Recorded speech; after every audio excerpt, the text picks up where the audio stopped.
नमस्कार, मैं शाहीन खान और आप देख रहे हैं विकासशील भारत। इस समय मैं दिल्ली के जंतर मंतर पर मौजूद हूँ, जहाँ पर पहलवान खिलाड़ियों के दूसरे दौर का आज 28वां दिन है और आज वही तारीख है जिस तारीख का ऐलान 7 तारीख को किया गया था और एक अल्टीमेटम सरकार को दिया गया था कि इस पूरे मामले का संज्ञान ले और जो इसमें कार्यवाही बनती है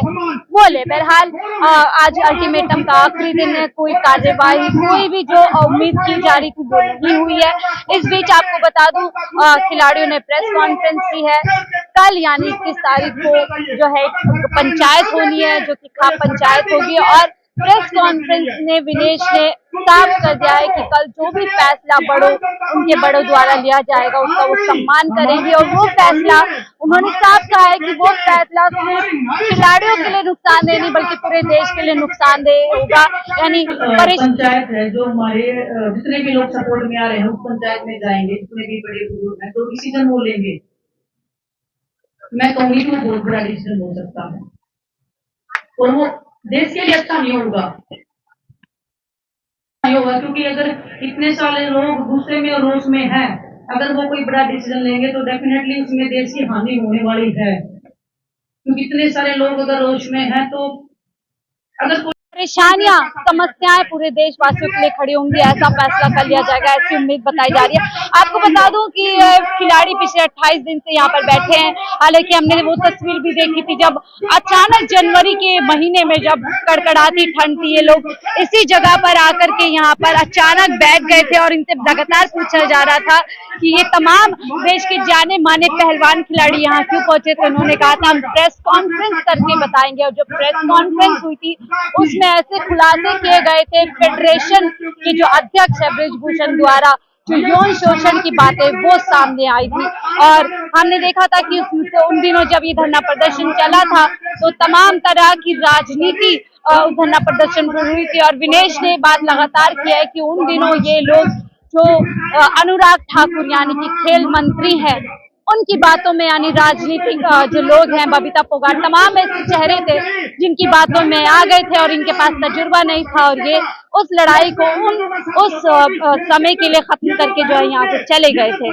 फिर ये लोग एक बार पिछले महीने यहाँ पर आकर बैठे और आज आपको 28 दिन का हो चुका है। इस बीच बड़ी बातें ये निकल कर आई है तमाम, जिस तरीके से जब ये दूसरे दौर का इनका धरना प्रदर्शन शुरू हुआ तो इन्होंने मन से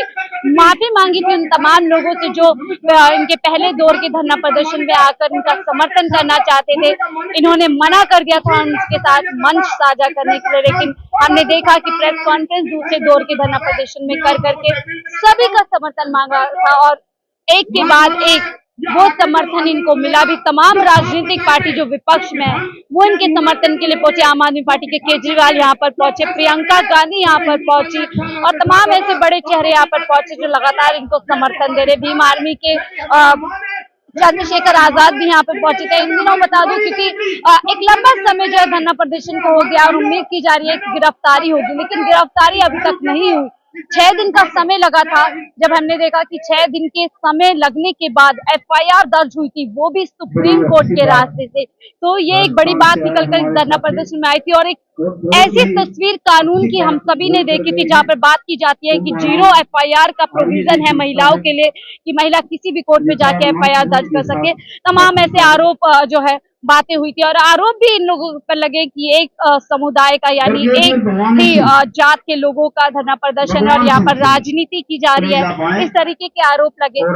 और जब पिछले दिनों हमने देखा 2-3 दिन पहले ये एक नया रंग भी धरना प्रदर्शन ने लिया कि खिलाड़ी अचानक से मंदिर के द्वार तक पहुंचे जहां उन्होंने हनुमान भगवान का जो है आशीर्वाद लिया और फिर ये गुरुद्वारा भी पहुंचे माथा टेकने के लिए, जहाँ पर इन्होंने गुरुद्वारे के अंदर जो दर्शन किए और फिर माथा टेका। इस बीच बापू की समाधि यानी कि समाधि पर ये लोग पहुंचे, राजघाट पहुंचे, जहां पर इन्होंने फूल अर्पण किए और जो है बापू से कहीं ना कहीं आशीर्वाद मांगा और एक तरीके से एक दुआ एक अर्जी इन्होंने की कि जो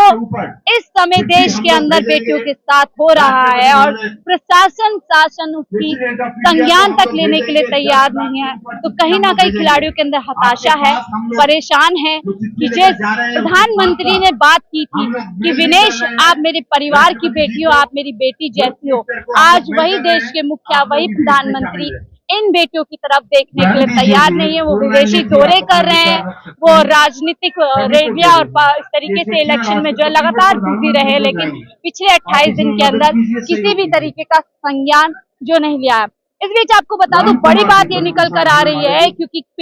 लगभग 2 हफ्ते पहले जब खिलाड़ी और दिल्ली पुलिस के बीच में एक मुठभेड़ हुई थी, एक झगड़ा हुआ था जिसमें पलंग लाने की कवायद इनकी तरफ से की जा रही थी। उस झगड़े के बाद जिस तरीके से विनेश और साक्षी बिलक बिलक के रोए थे और उन्होंने देशवासियों के सामने कहा था कि क्या इसी दिन के लिए हम ये मेडल लेकर आए थे, इतनी मेहनत से हम ये मेडल जीत कर लेकर आए थे, अगर यही दिन हमें दिखाना था तो ये मेडल वापस ले लीजिए। आज उसी बात पर बृजभूषण ने तंज करते हुए, टिप्पणी करते हुए एक बड़ी बात की है कि अगर आपको लौटाना है तो करोड़ों रुपए की इनामी राशि लौटाओ, जो मेडल आप लौटाना चाहते हो वो महज 15 रुपए के बिकते हैं। ये एक शर्मनाक बात उन्होंने अपने बयान में की है। सवाल ये उठता है, जो खिलाड़ी सालों साल मेहनत करता है देश का नाम रोशन करने के लिए, अपनी पूरी जिंदगी लगा देता है, तब कहीं जाके वो मेडल जीतता है, दिन रात मेहनत करता है, उसको महज 15 रुपए का बता देता है वो आरोपी सांसद जिसपे आरोप है